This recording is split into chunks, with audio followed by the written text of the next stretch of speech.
কিভাবে কাটাইবি মনরে কবরে রে জিন্দিগি ওরে জীবন ঘুনায় ঘুনায় গেল রে ঠিক কিনা বলেন ধন সম্পদের মায়ায় পয়রা ঘো ডাকলি না মাওলা রে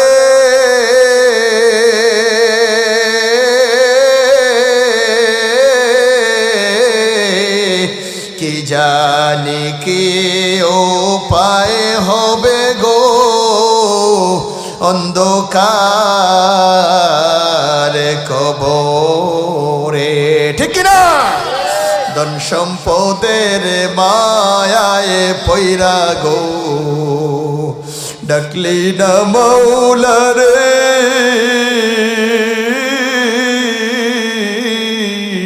কি জানি কি উপায় হবে গো অন্ধকার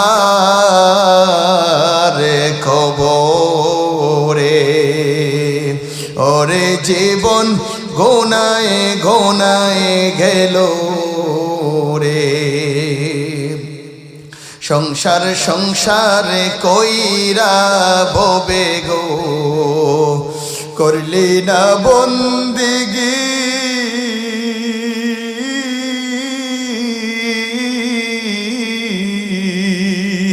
কিভাবে কাটাইবি মনরে কবরের জিন্দিগি নিঃশ্বাসেরই বিশ্বাসে কইরা গো বদলাম বাড়ি গো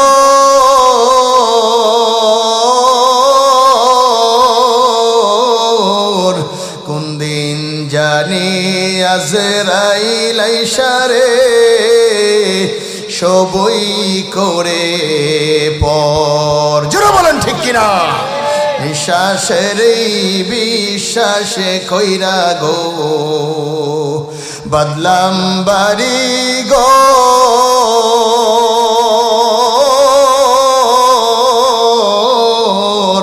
কোন দিন জানি আজরাইল আইসারে সবই করে পর ওরে জীবন গুনায় গুনায় গেল রে সংসার সংসার কইরা ভবে গো করলি না বন্দিগি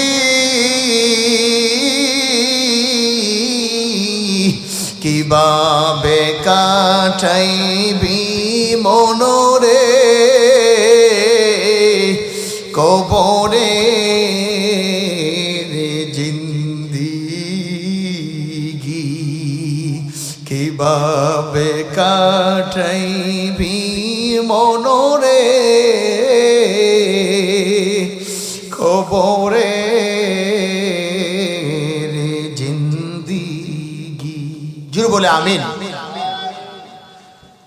বাংলাদেশের ঐতিহ্যবাহী জেলা ব্রাহ্মণবাড়িয়া জেলার অন্তর্গত কসবা উপজেলাধীন ঐতিহ্যবাহী চরনাল ফুরকানিয়া মাদ্রাসা ও গ্রামবাসীর উদ্যোগে ৩৫তম বার্ষিক ওয়াজ দুয়ার মাহফিলের সম্মানিত সভাপতি বিশিষ্ট ইসলামী চিন্তাবিদ মুফাসসিরে কোরআন আল্লামা হযরত মাওলানা ফকির সৈয়দ মুস্তাফ আহমেদ পীর সাহেব বারাকাল্লাহু ফি হায়াতি আজকের মাহফিলে সভাপতি হিসাবে আমাদের মঞ্চে উপস্থিত আছেন এলাকার জনপদের বিশিষ্ট সমাজ সেবক জনাব মোহাম্মদ আব্দুল কুদ্দুস সাহেব চরনাল।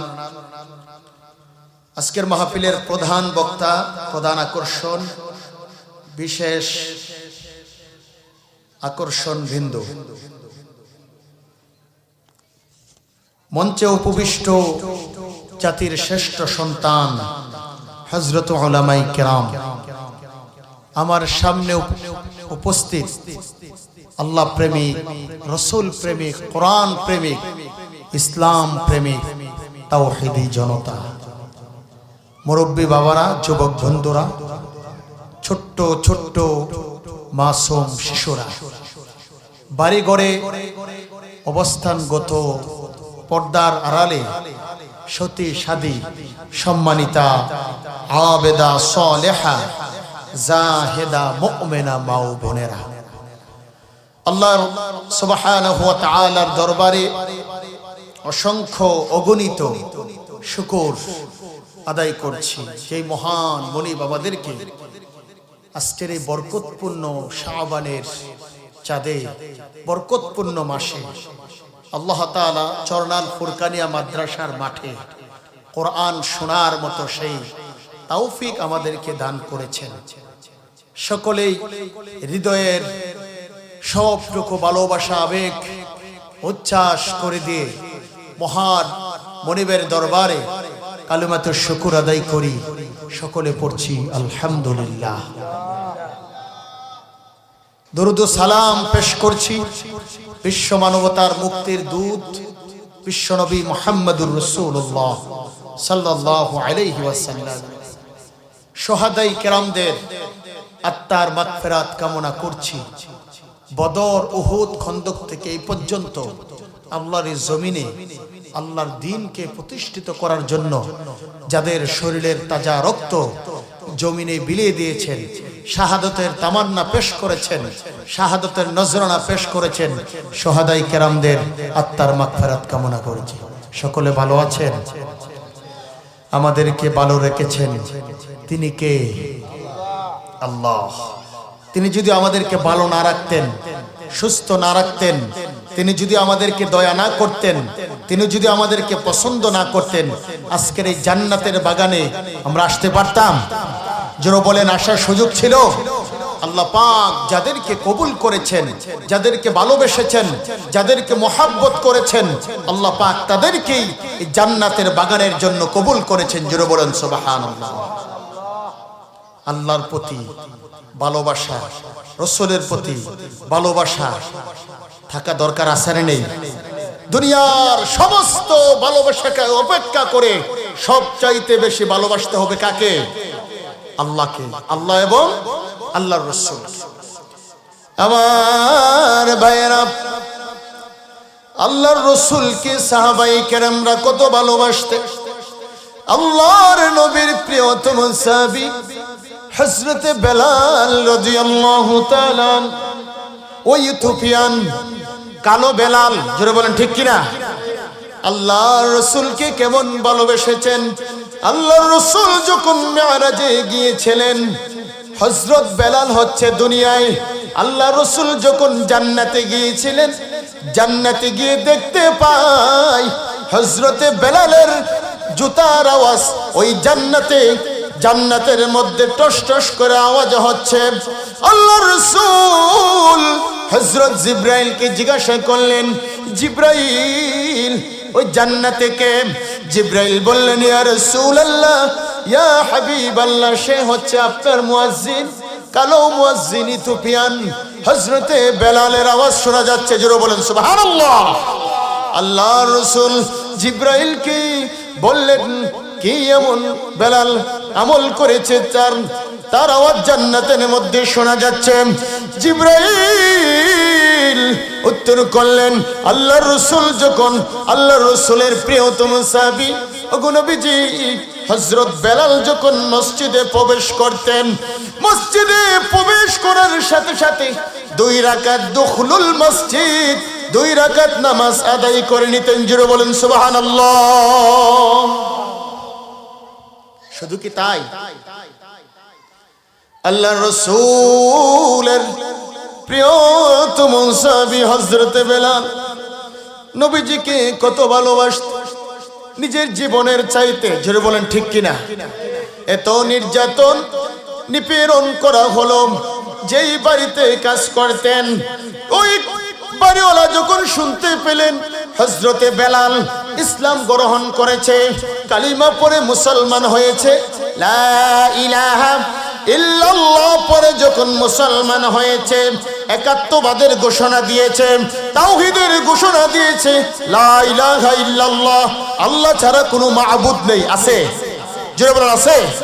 আল্লাহ ছাড়া মাবুদ নাই, রাসূল ছাড়া নেতা নাই। পড়েন না, আল্লাহ ছাড়া মাবুদ নাই, রাসূল ছাড়া নেতা নাই, ইসলামে ছাড়া নাই কোনো দিন, সেই দিনে আজ হৌরে দাখিল কুল্লু মুসলিমিন।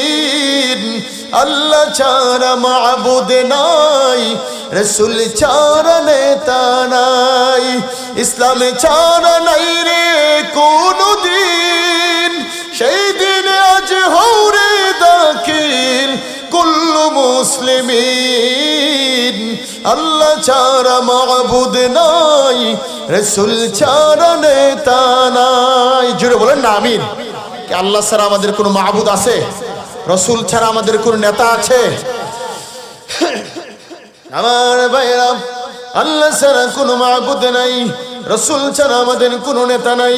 বেলাল যখন বললেন, বেলাল যখন বললেন আল্লাহ ছাড়া আমাদের কোনো মাবুদ নাই, কোনো শরীক নাই, আল্লাহ এক, অদ্বিতীয়, কারো কাছে কোনো মাথা নত করা যাবে না, কারো কোনো গোলামি করা যাবে না। যাবে নাকি? যেই বাড়িতে বেলাল কাজ করতেন, বেলালকে তার চাকরি থেকে বিচ্যুত করে দিল, তার বেতন বন্ধ করে দিল, নির্যাতন নিপীড়ন শুরু করে দিল, বলল যে মুহাম্মদের কালিমা ছাড়ো, আর নাই তো আমার বাড়ি থেকে বের হয়ে যাও, আমার চাকরি থেকে তোমাকে বিদায় করে দিব। আল্লাহর রাসূলের প্রিয়তম সাহাবী হযরতে বেলাল, কালো হাবশী বেলাল ইথিওপিয়ান, বলছে আমার জীবন চলে যাবে, আমার জান যাবে, মাল যাবে, সব কিছু যাবে, বিন্দু পরিমাণ আমার অন্তর থেকে আমার আল্লাহ রাসূলের কালেমা বিন্দু পরিমাণ সরা যাবে না। জুড়ে বলেন সুবহানাল্লাহ, আল্লাহু আকবার। যে কালেমা পড়েছি, আমি মুসলমান হয়েছি, নির্যাতন করবা, নিপীড়ন করবা, আমার জান যাবে, মাল যাবে, সব কিছু যাবে, এরপরও আল্লাহর কালেমা থেকে বিন্দু পরিমাণ আমি বেলালকে সরাতে পারবো না। সুবহানাল্লাহ। তাহলে কেমন ভালোবাসা তাদের অন্তরে ছিল রাসূলের প্রতি। জোরে বলেন ঠিক কিনা? জোরে বলেন ঠিক কিনা?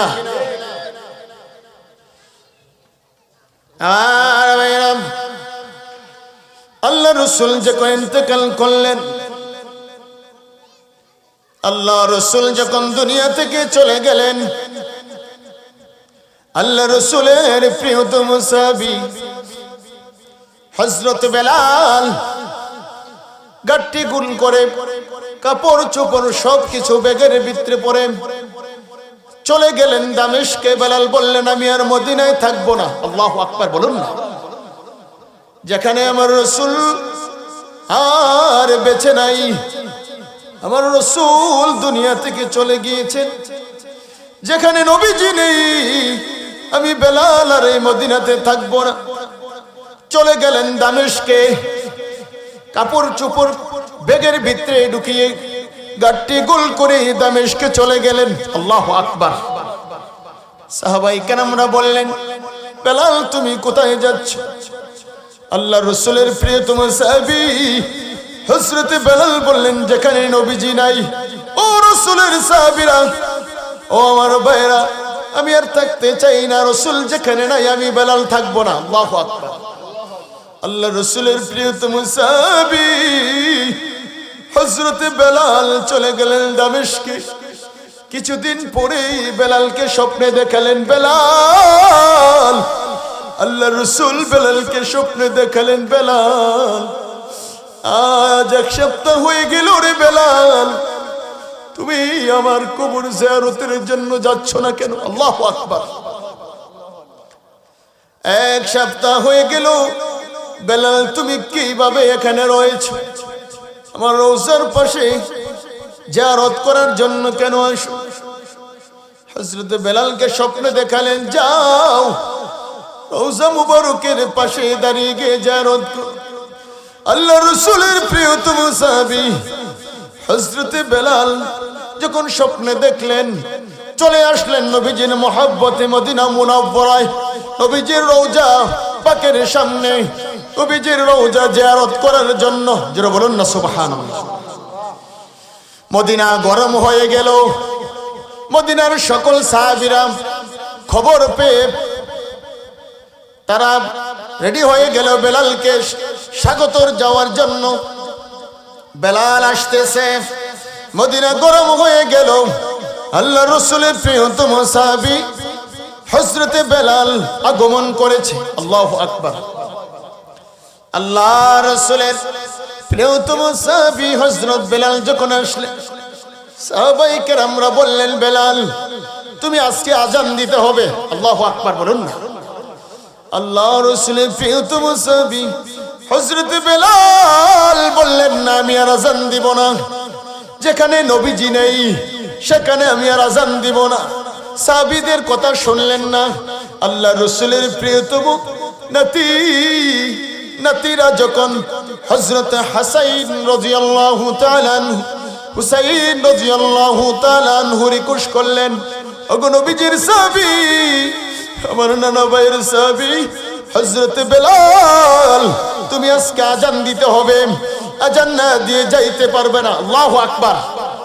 আল্লাহ রাসূলের প্রিয়তম সাহাবী হযরত বেলাল রাদিয়াল্লাহু তাআলা আনহু বললেন, ও নবীজির নাতি হযরত হুসাইন রাদিয়াল্লাহু তাআলা আনহু, আমি যখন আজান দেব, আমি যখন আল্লাহু আকবার বলে যখন আজান দিব, আমি সহ্য করতে পারবো যখন আশহাদু আন্না মুহাম্মাদুর রাসূলুল্লাহ,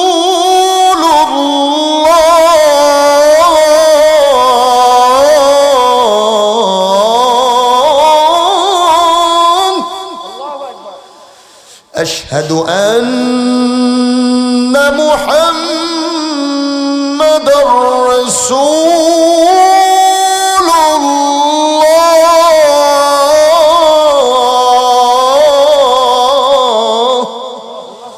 আল্লাহু আকবার যখন বলবো আমি সহ্য করতে পারবো, আমি বেলাল মেনে নিতে পারবো। যখন আশহাদু আন্না মুহাম্মাদার রাসূলুল্লাহ বলবো, আমি বেলাল আর সহ্য করতে পারবো না। আল্লাহু আকবার।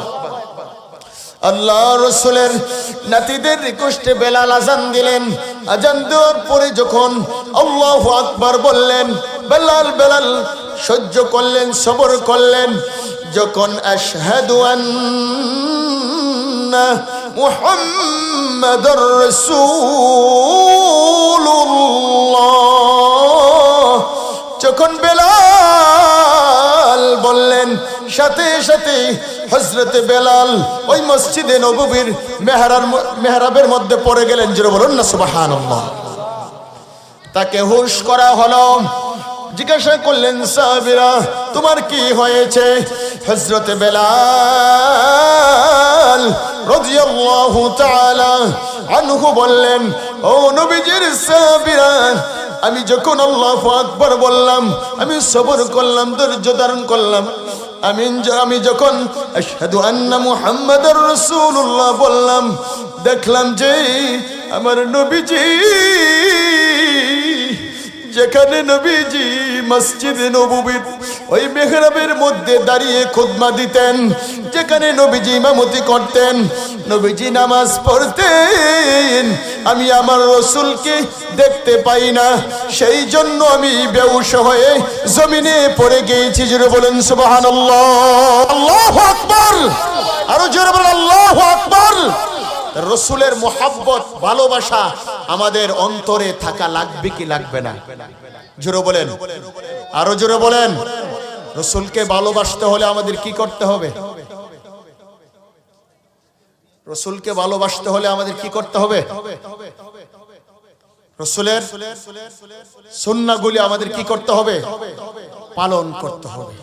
তাহলে আল্লাহর রাসূল সাল্লাল্লাহু আলাইহি ওয়াসাল্লাম তিনি আমাদেরকে কি করবেন? সুপারিশ করবেন। আল্লাহর নবী, বিশ্ব নবী মুহাম্মদুর রাসূলুল্লাহ সাল্লাল্লাহু আলাইহি ওয়াসাল্লাম মান আহাব্বা সুন্নতি ফাকাদ আহাব্বানি ওয়া মান আহাব্বানি কানা মা'i ফিল জান্নাহ। সুবহানাল্লাহ। যারা আমার রাসূলকে ভালোবাসবে, আমি রাসূলকে ভালোবাসবে, আমার আল্লাহকে ভালোবাসবে, কানা মা'i ফিল জান্নাহ, তারা জান্নাতে প্রবেশ করবে। জোরে বলুন না সুবহানাল্লাহ। সম্মানিত ভাইরা, সাহাবীদের কত ভালোবাসা ছিলেন রাসূলের প্রতি, কত ভালোবাসতেন। যারা আল্লাহর প্রকৃত বান্দা, যারা আল্লাহর গোলাম, তাদের কি কোনো ভয় আছে? জোরে বলেন, কোনো ভয় আছে? কোনো ভয় নেই। এজন্য আমাদের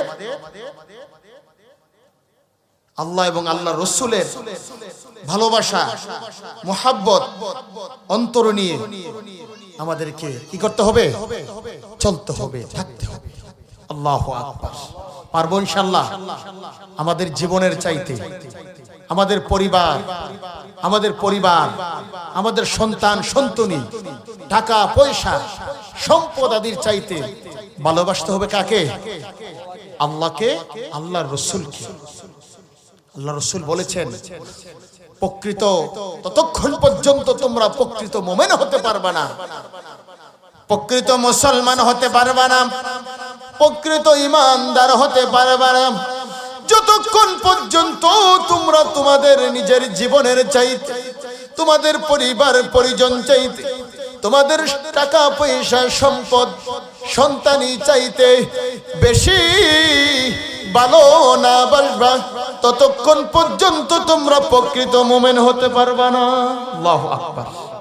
আমরা কি প্রকৃত মুমিন হতে পেরেছি? হ্যাঁ বলেন, পেরেছি? কারণ আমরা দুনিয়ার মায়ায় পড়ে আছি, স্ত্রী পুত্র সন্তানাদির মায়ায় পড়ে আছি, টাকা পয়সার মায়ায় পড়ে আছি, সব কিছুর মায়ায় পড়ে আছি। ঠিক কিনা বলেন? আল্লাহ যিনি আমাদেরকে কবরে সুপারিশ করবেন, যিনিদেরকে আমরা কবরে বন্ধু হিসাবে পাবো, আল্লাহ তাআলাকে আমরা কবরে বন্ধু হিসাবে পাবো, রাসূলকে আমাদের বন্ধু হিসাবে পাবো। আমরা আল্লাহকে বন্ধু হিসাবে গ্রহণ না করে, আমার রাসূলকে বন্ধু হিসাবে গ্রহণ না করে, আমরা দুনিয়াকে বন্ধু হিসাবে গ্রহণ করে নিয়েছি। যিনি বলেন ঠিক কিনা? আমাদের বন্ধুকে আল্লাহ, আমাদের বন্ধুকে আমাদের রাসূল। তাহলে প্রকৃত মুমিন হতে পারবো না যতক্ষণ পর্যন্ত আল্লাহ, যতক্ষণ পর্যন্ত আমাদের নিজের জীবন, আমাদের পরিবার, আমাদের সন্তান, আমাদের টাকা পয়সা সব চাইতে, এগুলা চাইতে বেশি ভালোবাসতে হবে কাকে? আল্লাহকে, আল্লাহর রাসূলকে আমরা ভালোবাসতে পারবো ইনশাআল্লাহ। আমাদের জীবন আল্লাহর জন্য, আল্লাহর রাসূলের জন্য বিসর্জন করে দিতে পারবো? সাহাবাই কেরামরা যেমনি করে আল্লাহ এবং আল্লাহর রাসূলের জন্য জীবনকে বিলিয়ে দিয়েছেন, তাদের মতো আমরা কি পারবো? চেষ্টা করবো ইনশাআল্লাহ। যারা বলেন পারবো? আমার ভাইয়েরা, আল্লাহ রাসূলের প্রিয়তম সাহাবীরা আল্লাহকে কত ভয় করতেন। যারা বলুন না সুবহানাল্লাহ। আমিরুল মুমিনিন হযরত ওমর ফারুক রাদিয়াল্লাহু তাআলা অর্ধেক পৃথিবীর প্রেসিডেন্ট ছিলেন। আল্লাহ রাসূলের প্রিয়তম সাহাবী হযরত ওমর রাদিয়াল্লাহু তাআলা কলিজার টুকরা সন্তান, সিরা একটা জামা পরে প্রত্যেক দিন কোরআন পড়ার জন্য মক্তবে যেতেন। অন্য ছেলেরা টিটকারি দিত যে তোমার বাবা নাকি অর্ধেক পৃথিবীর প্রেসিডেন্ট, আমিরুল মুমিনিন, তোমার প্রেসিডেন্ট হওয়ার পরে তুমি একটা সিরা জামা পরে প্রত্যেক দিন মক্তবে আসো। সুবহানাল্লাহ। একদিন হঠাৎ করে ওই ছোট্ট মানুষ কান্না করতেছে, বাবা আপনি অর্ধেক পৃথিবীর প্রেসিডেন্ট আর আমি প্রত্যেক দিন সিরা জামা পরে মসজিদে যাই, অন্য বাচ্চারা আমাকে টিটকারি করে, আজকে আর মক্তবে যাব না। জোরে বলুন না সুবহানাল্লাহ। হুজুর চলে এসেছে, কথা আর লম্বা করব না, আমি আমার আলোচনা এখানেই সমাপ্ত করে দিচ্ছি। যে তারা আল্লাহকে কত ভয় করতেন, তারা আল্লাহর ভয়ে কি অনুতপ্ত হয়ে যেতেন, আল্লাহর ভয়ে 24 ঘন্টা তাদের অন্তরটাকে কেঁপে যেতেন। অর্ধেক পৃথিবীর প্রেসিডেন্ট হযরত ওমর, সুবহানাল্লাহি ওয়া বিহামদিহি সুবহানাল্লাহিল আযীম, তিনি বাইতুল মালের যিনি দায়িত্বে ছিলেন তিনার কাছে চিঠি লিখলেন, বললেন, বাইতুল মালের দায়িত্বে যিনি ছিলেন চিঠি লিখলেন, ভাই আমাকে আমার বেতন থেকে অগ্রিম কিছু টাকা আমাকে দেওয়া যাবে কি? ওই বাইতুল মালের সেক্রেটারি চিঠি পেয়ে আবার ফেরত লিখলেন যে আমিরুল মুমিনিন, আপনি অর্ধেক পৃথিবীর প্রেসিডেন্ট, আপনি যদি আগামী কাল আপনি পৃথিবীতে বেঁচে থাকেন, আগামী কাল পর্যন্ত যদি আপনি ক্ষমতায় যদি আপনাকে জনগণ রাখে, এই গ্রান্টিক যদি আপনি দিতে পারেন, তাহলে আমি আপনাকে 1 মাসের অগ্রিম বেতন দিয়ে দেব। জনগণ আমিরুল মুমিনিন চোখের পানি ছেড়ে ছেড়ে চোখের পানি পড়ে গেলেন যে না, আমি এই গ্যারান্টি দিতে পারবো না, কারণ এই দেশের দায়িত্বকে জনগণ, জনগণ এই দেশের দায়িত্ব, এই সম্পদের মালিক হচ্ছে জনগণ। আল্লাহু আকবার, যারা বলুন আল্লাহু আকবার। কত ভয় করতেন তারা আল্লাহকে। আমরা কি আল্লাহকে ভয় করি? আল্লাহকে ভয় করি না। আসুন আমরা আল্লাহকে ভয় করি। সামনে রমজান মাস আসতেছে, আমরা রমজানের প্রস্তুতি গ্রহণ করি। আল্লাহ তাআলা আমাদের সকলকে ইসলামের পরিপূর্ণ বিধানগুলি মেনে চলার সেই তৌফিক দান করুন। সকলে পড়ছি আল্লাহুম্মা আমিন। সুবহানাকাল্লাহুম্মা ওয়া বিহামদিকা আশহাদু